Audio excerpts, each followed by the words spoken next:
Alors bonjour, nous appelons, comme ça a déjà été dit, Myriam et Michel Noé. Nous sommes mariés depuis 41 ans. Nous avons 3 enfants et 7 petits-enfants. Les 2 derniers ont respectivement 3 semaines et 3 mois. Alors, à notre accent, vous allez certainement le reconnaître, nous sommes d'origine belge et on habite en Valais depuis 37 ans. Le départ pour la Suisse était principalement pour des raisons professionnelles pour moi. Alors, mon épouse Myriam est psychologue, elle est enseignante, elle a professé, principalement dans le cadre de l'enseignement, et moi je suis ingénieur de formation. D'ailleurs, tout ce qui est psychologique, théorie, etc., ce sera elle qui parlera beaucoup plus, parce que c'est plus son domaine de compétence, moi étant plutôt cartésien. Donc, nous sommes chrétiens, et heureux de l'être. Nous avons été pendant environ 30 ans préparateurs ou animateur au centre de préparation du mariage dans le Chablais, en abrégé les CPM. Nous avons également eu de nombreux engagements au niveau de la paroisse, notamment pour préparer les couples au baptême de leurs enfants. De toute façon, on tient à le dire, nous ne sommes pas des experts en amour, nous avons nos qualités, nos défauts. Nous allons partager simplement notre vécu, et vous rappeler aussi quelques bases qu'il est important de savoir pour vivre correctement sa vie de couple. Il nous a été demandé une intervention, un témoignage. Cela va permettre d'aller de la théorie à la pratique. Tout se tient si je prends le sujet dont on nous a demandé de parler, à savoir comment vivre la paix en famille. Il nous a semblé important de rappeler de manière synthétique le cadre théorique favorisant une relation au sein de laquelle on peut construire une paix de manière durable. Mais de quelle paix parle-t-on?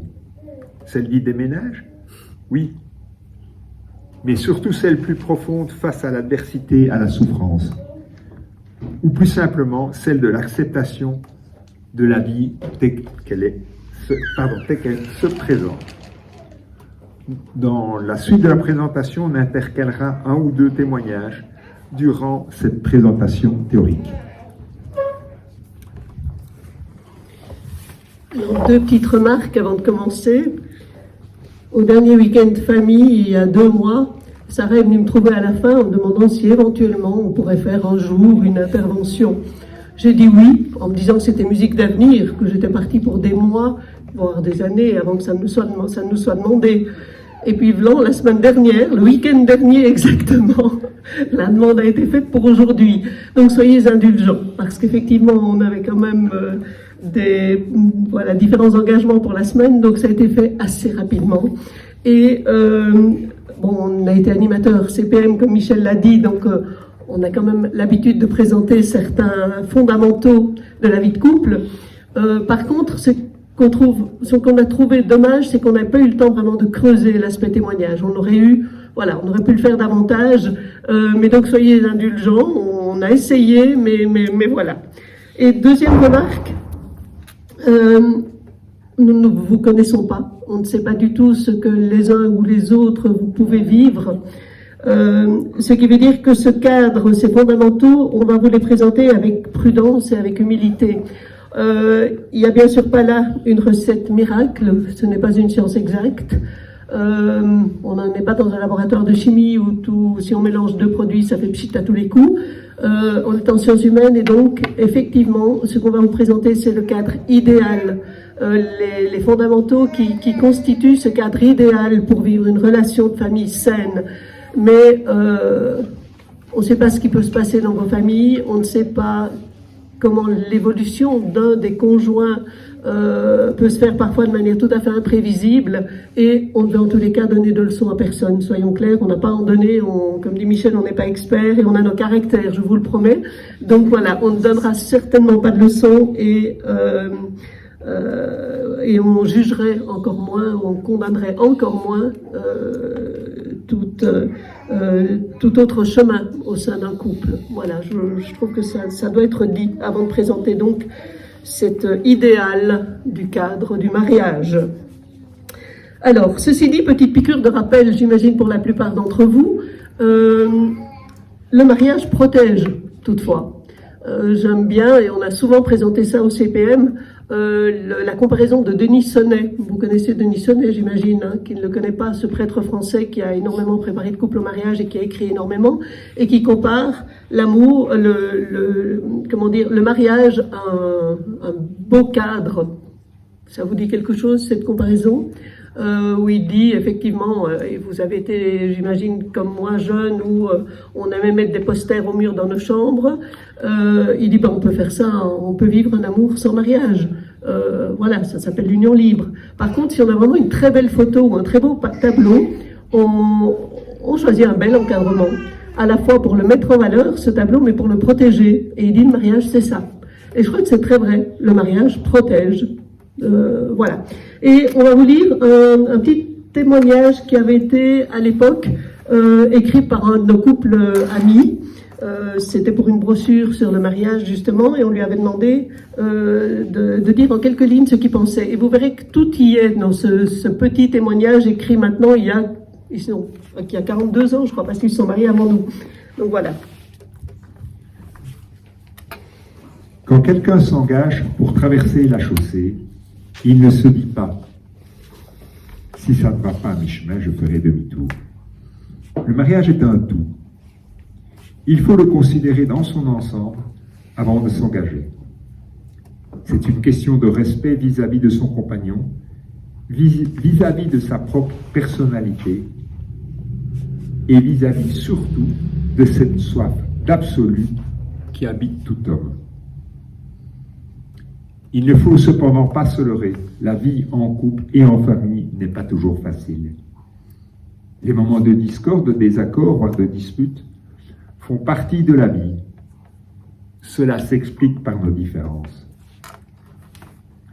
Au bout de ces moments de tension apparaissent toujours les joies de la réconciliation ou du pardon, renouvellement de la décision que nous avons prise en nous mariant. Même si tu es impossible et que je suis parfois infernal, même si nous nous disputerons encore, je ne peux pas imaginer la vie sans toi. À chaque fois nous ratifions notre engagement, nous retrouvons confiance l'un dans l'autre avec une maturité et un sens des responsabilités qui grandissent grâce à l'expérience. Tout cela demande souvent des concessions importantes que le cadre du mariage rend plus facile.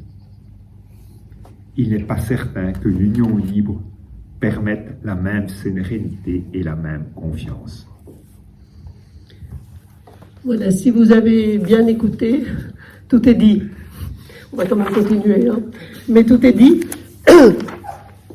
Il y a l'engagement, la décision d'aimer jusqu'au bout. On ne fait pas demi-tour à la moitié du chemin quand on s'engage sur la route, on ne se dit pas qu'on va faire demi-tour. Les conflits, le pardon et le cadre sécurisant du mariage. Tout est dit dans ces quelques lignes, je trouve. Il parle aussi de la soif d'absolu.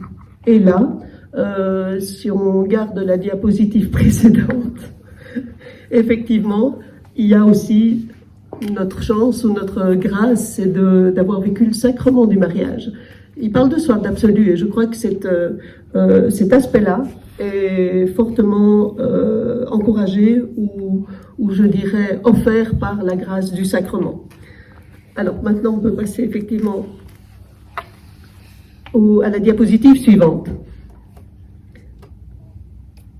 Charles-Ferdinand Ramu, un auteur suisse, dit « L'amour n'est pas ce qu'on croit quand on commence ». Il y a derrière cette phrase aucune amertume, aucune nostalgie, il y a juste un principe de réalité. L'amour n'est pas ce qu'on croit quand on commence. On parle de l'amour fusion au départ. Certains auteurs disent même confusion. Et c'est pas mal de trouver la confusion du départ.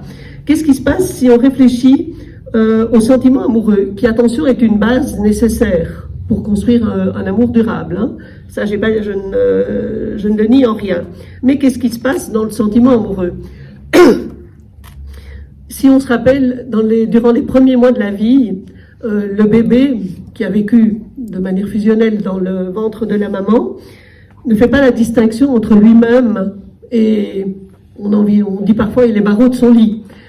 entre le moi, le toi, les autres, le monde, il y a tout à fait une confusion totale. Excusez-moi. Un chat dans la gorge, comme on dit. Et c'est avec le temps seulement...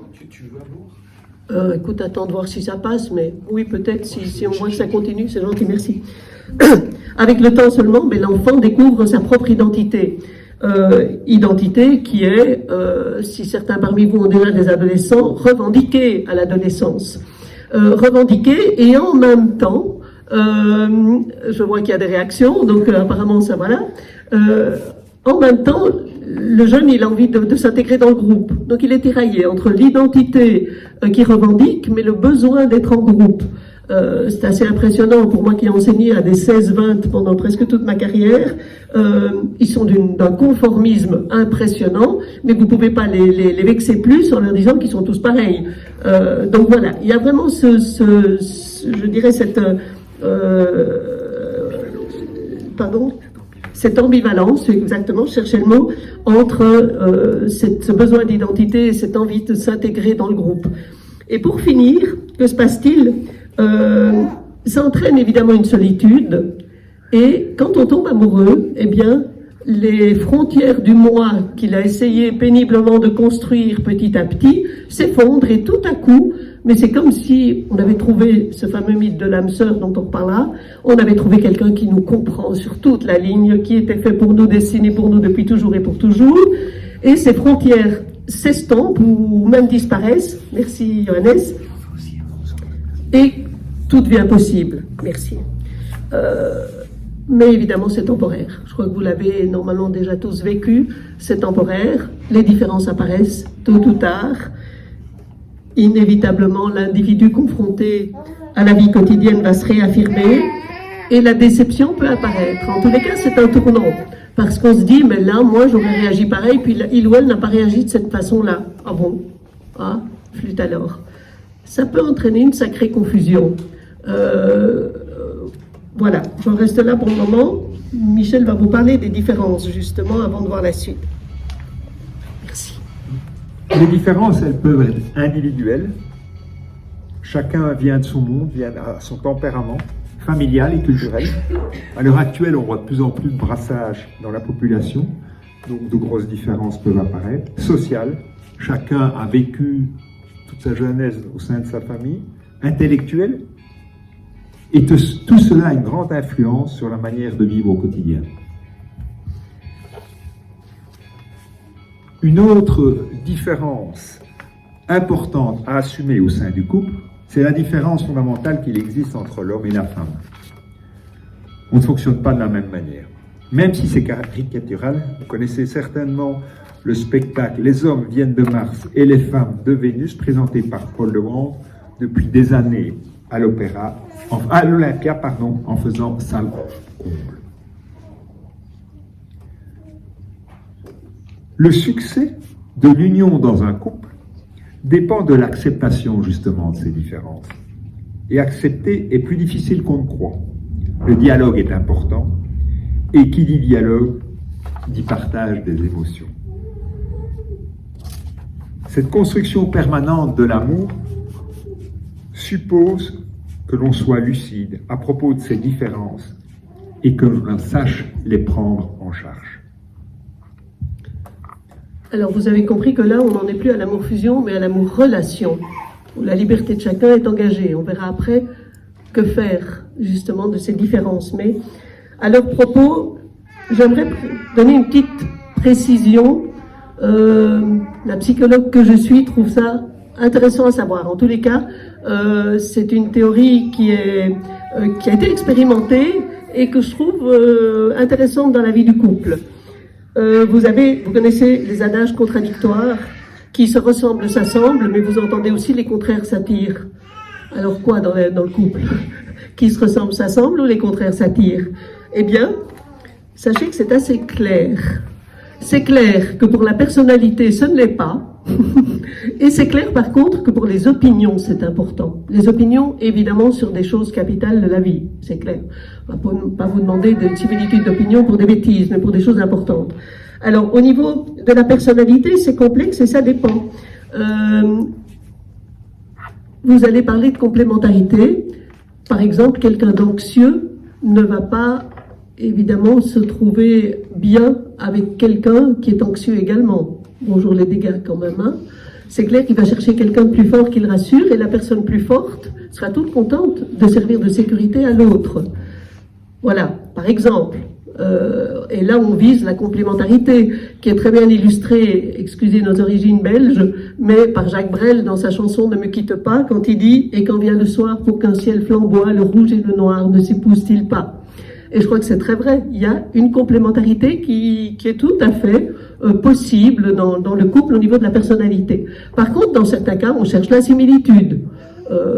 J'ai pas spécialement d'exemple en tête là maintenant, mais c'est clair, par exemple, que quelqu'un d'ordonné n'aimera peut-être pas quelqu'un totalement désordonné, pour ne pas dire autre chose. Enfin voilà, vous avez compris. La vie de tous les jours risque quand même d'avoir un sacré piment, un peu inutile. Voilà. Bon, bref. Donc, dans certains cas, pour la personnalité, complémentarité ou similitude. Mais par contre, les enquêtes ont été faites, et il y a eu pas mal d'expériences faites aussi, assez intéressantes. La similitude d'opinion est fondamentale. Il y a eu dans les cités universitaires aux États-Unis des expériences où on faisait remplir aux étudiants un questionnaire avant qu'ils n'entrent en début d'année académique, et sur leurs opinions, mais des opinions importantes, philosophiques, religieuses et autres, politiques sans doute, etc. Et ils essayaient de prévoir qui s'entendrait après un semestre. Et ça s'avérait juste dans la plupart du temps. J'avais fait une fois cette expérience en classe, en donnant le cours de psychologie sociale, et c'est vrai que ça marche, et ça semble normal. Est-ce que vous auriez supporté quelqu'un qui un extrême gauche avec un extrême droite au niveau politique, ça, voilà. Donc effectivement, là, au niveau des opinions, la similitude est importante. Et on retrouve la fameuse phrase de Saint-Exupéry, tellement belle: aimer, ce n'est pas se regarder l'un l'autre, c'est regarder ensemble dans la même direction. Et là, on peut intégrer, je peux intégrer un petit témoignage, on fera chacun notre tour en fonction de notre vécu, mais regarder dans la même direction, c'est quelque chose qui m'a profondément touchée à la naissance de notre troisième. On a 2 filles et puis un fils, et à la naissance de Baudouin, notre fils, il est né avec 1,4 kg, et voilà, et différents problèmes potentiels. Il est resté en pédiatrie un bon moment, et les médecins ne pouvaient pas nous dire s'il y aurait un handicap quelconque à long terme. On nous avait dit pendant 1 an, il faudra voir. C'est long, 1 an, hein. Et enfin, il va très bien, voilà, et il vient d'être papa il y a 3 semaines. Mais en attendant, on ne le savait pas à l'époque, et quand je suis rentrée de la maternité, lui ayant dû rester en pédiatrie, on s'est retrouvés dans notre petit coin prière. On vous en reparlera de ce petit coin prière important pour nous. Et je me rappelle qu'à ce moment-là, j'ai quand même un petit peu craqué. Et je me rappelle avoir dit à Michel, lui avoir posé la question, et s'il est handicapé. Et puis, je me rappelle que Michel n'a pas répondu tout de suite, mais après un petit moment, il m'a dit « Et alors ?» Et ce « Et alors ?» m'est toujours resté, parce que ça voulait dire on continuera, c'est solide. Et on regarde dans la même direction. Au début de ma carrière, j'ai travaillé 7 ans dans les foyers de l'Arche de Jean Vanier, en Belgique, comme psychologue. Personnes handicapées m'ont apporté beaucoup de belles choses dans tous les cas. Et pour moi, c'était évident que c'était « et alors ?» et voilà. Mais le fait qu'ils me le disent, c'était très très beau. Et justement, ça va faire le lien avec la diapositive suivante, les flèches aller-retour. Je le laisse parler. Un petit peu tout de même. Alors, on va revenir sur fusion-relation. Donc, ce sont un schéma, un va-et-vient qui peut être permanent. Hein. Tout est possible. Le lien entre l'amour, fusion et la relation n'est pas exclusivement chronologique, comme je viens de le dire. Donc cet aller-retour est possible et fréquent. Et précisément, je vais le laisser parler, c'est promis, hein, mais précisément dans cette réaction de Michel, ça me renvoyait vers un amour non seulement relationnel, mais de nouveau fusionnel, parce que j'étais épatée et émerveillée de sa réaction. Donc là, le sentiment amoureux dans ce genre de situation revient. Donc on n'est pas dans quelque chose de chronologique, fusion et puis relation. On est aussi, en fonction des aléas de la vie, dans un aller-retour à ce niveau-là. Bon, ces allers-retours ne sont pas uniquement dus en cas de souffrance, ils sont faits aussi lorsqu'il y a des beaux événements, comme la naissance des enfants, ou d'autres événements heureux qui nous renvoient régulièrement à cet amour vers un grand sentiment fort de fusion.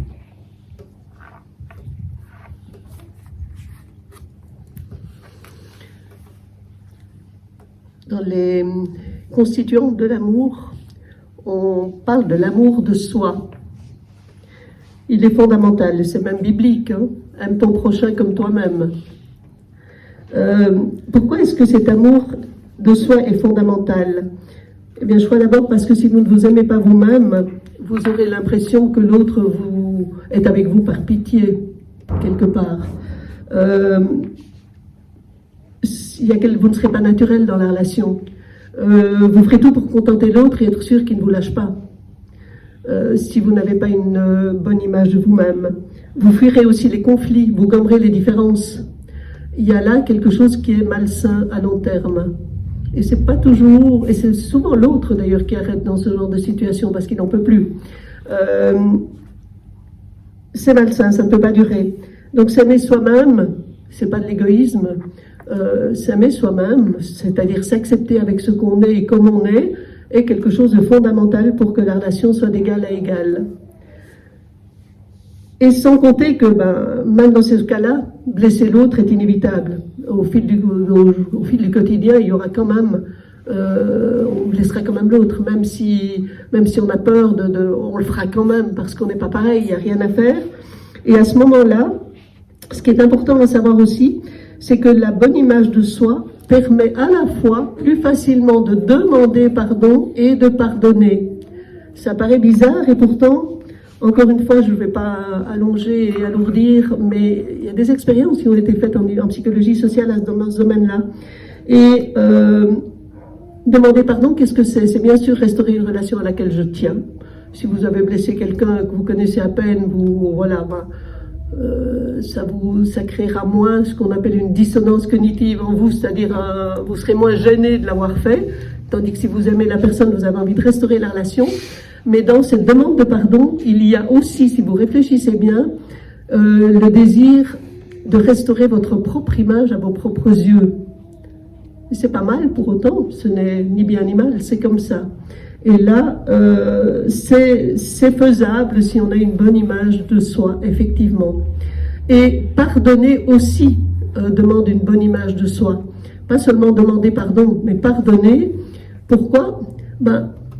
Parce que quelque part, sinon vous vous direz,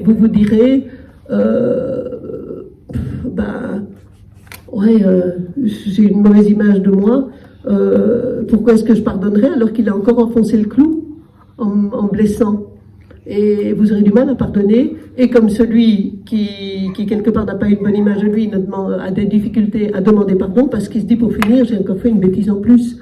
Je suis encore plus nul que je le croyais. Et donc, vous n'allez pas avoir ce qui est vraiment un échange de demande de pardon et d'accord du pardon, qui est de deux personnalités libres qui ont vraiment envie de restaurer la relation au-delà de tout don. On en parlera d'ailleurs après au niveau plus chrétien.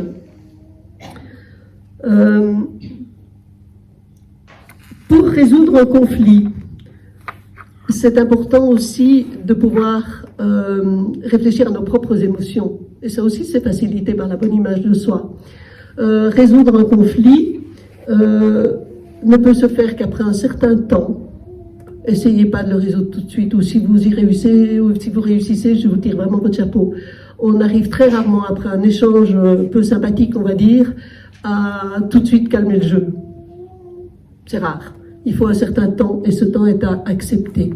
Et après un certain temps, quand j'ai envie de dire presque physiologiquement, la pression artérielle est retombée, et bien là, c'est l'échange des émotions qui peut créer quelque part le retour au calme, l'échange des émotions. Si vous dites à l'autre ce que j'ai ressenti pendant qu'on était tous les deux en train de se chamailler, ce que j'ai ressenti c'était ça, il peut rien vous dire. Évidemment, si vous recommencez au quart de tour en disant « et tu, ceci et tu, et là vous êtes reparti pour la gloire ». Mais l'échange d'émotions, l'autre ne peut quelque part que dire « écoute, je suis désolé, et moi aussi, voilà ce que j'ai ressenti. C'est cet échange d'émotions après un certain temps qui peut résoudre les conflits et donc amener, je vous rappelle, au sujet dont on nous a demandé de parler, c'est comment vivre la paix en famille. Voilà. Parfois, ça ne suffit pas et l'intervention d'un tiers peut être nécessaire. On a des couples, vous avez des couples amis, j'imagine, des personnes qui sont de bons conseils. Parfois, ça peut être nécessaire. Et petite remarque, l'humour peut être aussi, comme on dit, cathartique. La catharsis, c'est dans le retour au calme après un échange agressif. Eh bien, l'humour peut être cathartique parce qu'il peut faire prendre distance par rapport à la bêtise qui a suscité parfois la prise de bec. Mais c'est pas donné à tout le monde. Il faut pouvoir le faire. Mais voilà, ça peut être cathartique aussi, cet humour. Alors, dans ces moments un peu difficiles, tendus, pour nous, notre coin prière est un lieu important où nous pouvons enfin déposer les armes.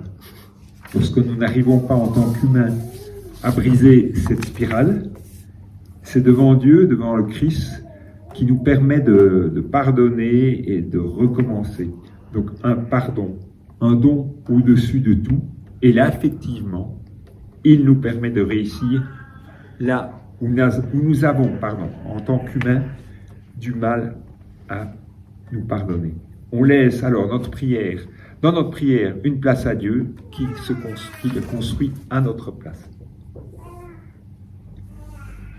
Une autre source de paix dans la famille, quand nous avions nos enfants, nos jeunes enfants à l'époque, tous les soirs nous faisions une prière en famille, pas très longue.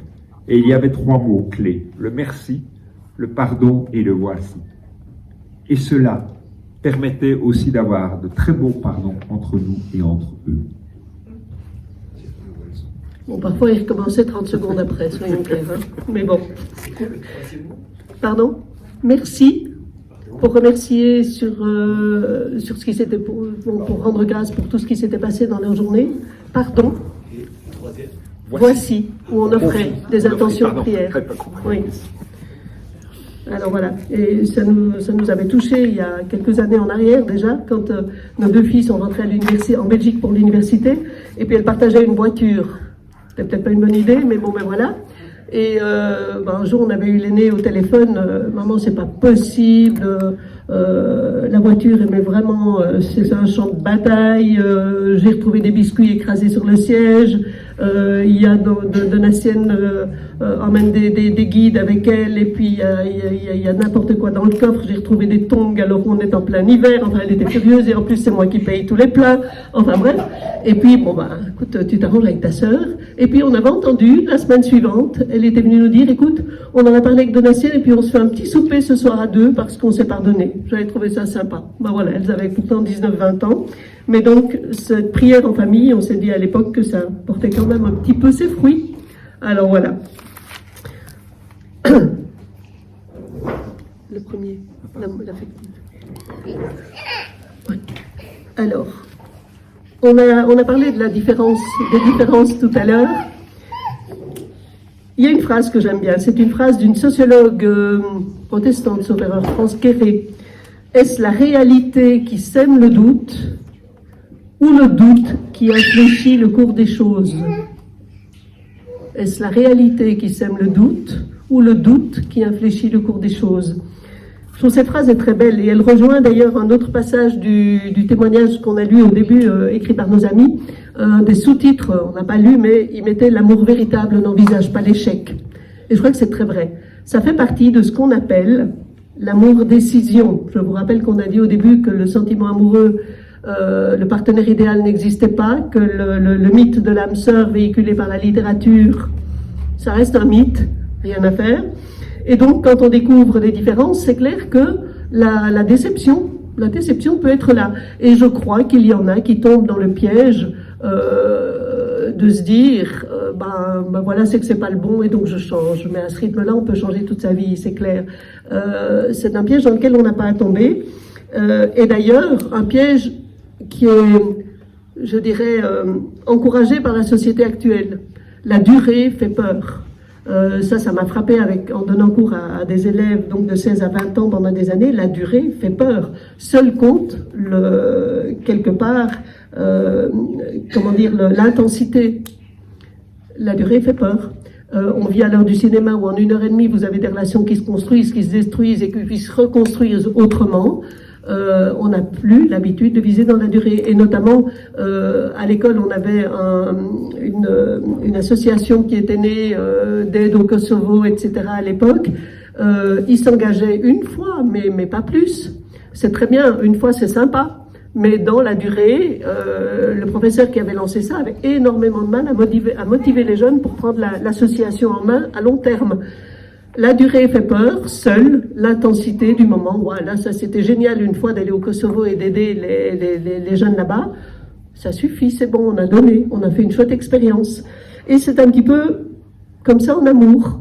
On a eu un élève qui adorait faire du cinéma et qui a créé un moyen métrage à un moment donné. Je ne vais pas entrer dans les détails encore une fois pour ne pas faire trop long, mais le message de ce moyen métrage était: votre génération, donc la génération de leurs parents, nous ont montré que pour finir, seule l'intensité comptait. Mais c'est quoi le sens de la vie à travers ça? Donc ils s'en rendaient compte, c'était assez impressionnant, et je dirais ça donnait froid dans le dos. Le moyen métrage, je vous le raconte pas, mais il se terminait par un suicide assisté. Donc, dans le moyen métrage, hein, dans le film. Hein. Donc le sens de la vie n'est pas dans cette accumulation de recherche d'intensité, mais il est dans la durée. Ils s'en rendaient compte, c'était beau. Enfin voilà. De là, on en arrive donc à l'amour décision, qui implique certaines concessions. Ici, dans notre cas bien précis, on est arrivé en Suisse en 88 pour 2 à 3 ans, pour des raisons professionnelles, et puis on devait rentrer. Et puis finalement, ça fait maintenant 37 ans qu'on est là. Et puis donc ça a été une décision de couple, une décision dans notre amour que Myriam a accepté et finalement a très bien vécu. On est très heureux ici, mais la décision de départ, c'était 2 ou 3 ans, et le sacrifice, c'est tel qu'il a fait pour moi. Bon, rien d'héroïque, hein, puisque c'était pour 2-3 ans au départ. Mais voilà. Par contre, c'est vrai que je l'ai fait avec difficulté, mais aidé dans la foi. Et là, on est dans un contexte chrétien, je parle à des chrétiens, sinon vous ne seriez pas là un week-end de famille avec la fraternité. La phrase qui me portait à l'époque était « Un chrétien est chez lui à l'étranger et à l'étranger chez lui ». C'est une des phrases d'un des pères de l'Église, je ne sais plus trop lequel. C'est pas tout à fait un père de l'Église, mais c'est l'épître à Dionyette. Ah voilà, l'épître à Dionyette, voilà. Ok, c'est pas exactement ça, mais c'est à peu près le sens. Voilà. Ce qui veut donc dire que, mais pour finir, on habite en haut aussi. Si on est croyant, Dieu est partout. Dieu est partout, et qu'on soit en Suisse ou qu'on soit en Belgique, ça m'a vraiment aidé à ce moment-là, c'est vrai. Alors voilà, la grâce puisée dans le sacrement du mariage. Ça, j'y crois profondément. Voilà. Restons-en là. Ah oui. L'autre. Oui, et encore une fois, entre amour affectif et amour décision, il y a des allers-retours. Et on n'en a pas encore parlé, mais Michel a eu en 2007 des problèmes de santé cardiaque. Il a un pacemaker et un défibrillateur. Et c'est vrai que la manière dont il a traversé l'épreuve de la maladie, avec un courage remarquable, m'a renvoyé vers cet amour-sentiment. Régulièrement, il doit subir des petits changements de pacemaker, donc des petites opérations, et c'est vrai que c'est le stress, chaque fois pendant les jours qui précèdent, jusqu'au moment où, dans notre petit coin prière, il est hallucinant. Dans le coin prière, à un moment donné, il me dit « J'ai décidé de m'abandonner, c'est bon ». Et il descend, il mange, tout va bien. C'est impressionnant. Voilà, et là, ça renvoie aussi, bien sûr, à l'amour-sentiment. Cette façon de faire, je la dois surtout aussi au soutien de Myriam. Myriam, elle me soutient avant, pendant et après. Cet automne, j'ai eu de plus gros problèmes, avec des risques non négligeables. Elle était au courant du danger, moi pas. Elle n'a pas voulu me le cacher, mais elle a voulu que j'évite un stress inutile dans ce cadre. Merci. Alors le dernier point que nous allons aborder, c'est un peu l'équilibre pour construire plus facilement la paix. Et les différents besoins que nous rencontrons l'un et l'autre. Dans l'équilibre que comprend la vie, il y a 4 points importants. Il y a le corps, la raison, le cœur et l'esprit. Dans le corps, on peut reprendre le sport et la santé. Dans la raison, c'est tout l'aspect intellectuel. Le cœur, c'est le besoin de tendresse, l'affectivité, et l'esprit, bien sûr, c'est la dimension spirituelle. Tout ça est représenté sur ce losange. Et c'est un équilibre à trouver. On n'a pas les mêmes besoins en même temps. Donc, quand on rentre du travail ou quand on a passé une journée difficile, l'un peut-être s'attend à devoir faire du sport, l'autre à discuter et avoir un moment de tendresse pour partager les difficultés qu'il a rencontrées. Mais justement, là, c'est une question de respect et d'écoute qui doit permettre de coïncider nos attentes, même avec une certaine divergence dans le temps. Il est important de trouver un modus vivendi. Et en guise de conclusion, sans doute l'essentiel. Je vous l'ai dit, je suis face à un public chrétien, nous sommes chrétiens aussi. L'importance d'une vie en Église. Pour reprendre ce thème, comment vivre la paix en famille, je crois qu'on n'est pas fort tout seul. On n'est pas chrétien tout seul, on n'est pas fort tout seul. Et la communauté chrétienne est source de paix et de force pour notre couple, c'est clair. On fait partie d'une équipe de foyer, pas les foyers Notre-Dame, mais une équipe de foyer quand même. Et la relecture ensemble et dans la foi de ce que nous avons vécu, nous nous voyons environ une fois par mois, ce que nous avons vécu les uns et les autres est une assise solide aussi. On a des amis athées, très beaux, très bien, mais il y a une relation quand même tout autre avec les amis croyants. Il y a rien à faire, Dieu transfigure. Et je crois que c'est important aussi. Un autre témoignage aussi de l'importance de la vie d'église, Michel a dit, nous avons vécu en automne, suite à un accident, une des sondes qui reliait le pacemaker au cœur a cédé, et donc une double opération importante, et la paix puisée effectivement a été puisée grâce à la prière en couple, mais aussi dans les sacrements, l'Eucharistie, le sacrement des malades que Damien de la fraternité a donné à Michel, et donc grâce à la communauté chrétienne. On n'aurait pas tenu, ça a duré 3 mois et demi, la petite plaisanterie avec des opérations reportées en fonction de la logistique au CHUV, à Lausanne, enfin bref, je vous passe les détails. 3 mois et demi, c'est long, en sachant qu'il y a un danger. On n'aurait pas tenu si on n'avait pas eu la fraternité, soyons clairs, qui nous a porté d'une manière extraordinaire. Donc on n'est pas fort tout seul, on n'est pas la paix profonde, on ne peut pas la vivre seul. Voilà. On ne les remerciera d'ailleurs jamais assez. Et enfin, je crois aussi que Dieu agit parfois en direct. Je crois qu'il y a parfois des expériences de paix sensibles dans certaines décisions à prendre. Et on va pas continuer leur tourne, mais par rapport à des décisions à prendre dans la vie de tous les jours, parfois il y a des choix qui s'imposent avec une sérénité telle que c'est ça. Dieu agit parfois aussi en direct. Parfois, il nous demande des petits actes de foi. Et ces petits actes de foi sont récompensés après coup. On se dit, oui, mais j'ai fait ce truc-là, ça m'a pesé à ce moment-là, mais waouh! Après, la grâce a été là sur de longues années. Voilà, je ne vais pas alourdir à travers des exemples. Mais voilà, sachez notamment que la fraternité, je l'ai connue en 2008. Ça faisait des années qu'on en parlait et que je la snobais de manière impressionnante. Puis, j'ai été entraînée par quelqu'un qui m'a dit, mais va quand même voir, ça vaut la peine. On m'a dit ça au mois d'octobre, j'y suis allée au mois d'avril, donc je ne suis pas pressée. Mais j'ai quand même fait ce petit pas un jour de me dire, mais je vais aller à la messe à la Frat. Un second petit pas parce qu'ils m'ont invité à manger, j'ai d'abord dit non, et puis arrivé à la voiture, je me suis dit, mais en fait, t'es idiote, vas-y quand même, ils t'invitent, c'est pas sympa. Et j'y suis retournée, mais je serais pas là aujourd'hui. Et j'ai rencontré là, avec ces 2 petits pas ridicules, j'ai envie de dire, une vocation qui a toujours été celle que je cherchais en tant que laïque. Je suis psychologue, donc l'accueil des personnes en difficulté, l'adoration eucharistique m'a toujours touchée. 2 bêtes petits pas, ridicules. Mais voilà, je crois que Dieu, parfois aussi, nous saisit au passage avec des petits pas dans la foi. Michel peut vous témoigner aussi. Oui, de mon côté, au début de notre relation, quand je connaissais Myriam, elle me parlait de Lourdes et puis un jour elle m'a demandé de venir avec elle. Je suis parti avec elle, mais avec des pieds de plomb, mais plus de plomb que ça, il n'y avait pas. Mais j'étais amoureux. Et j'ai eu une grâce magnifique au pied de la grotte. Et puis voilà, 45 ans après, puisqu'on n'était pas encore fiancés à l'époque, où je me retrouve aujourd'hui.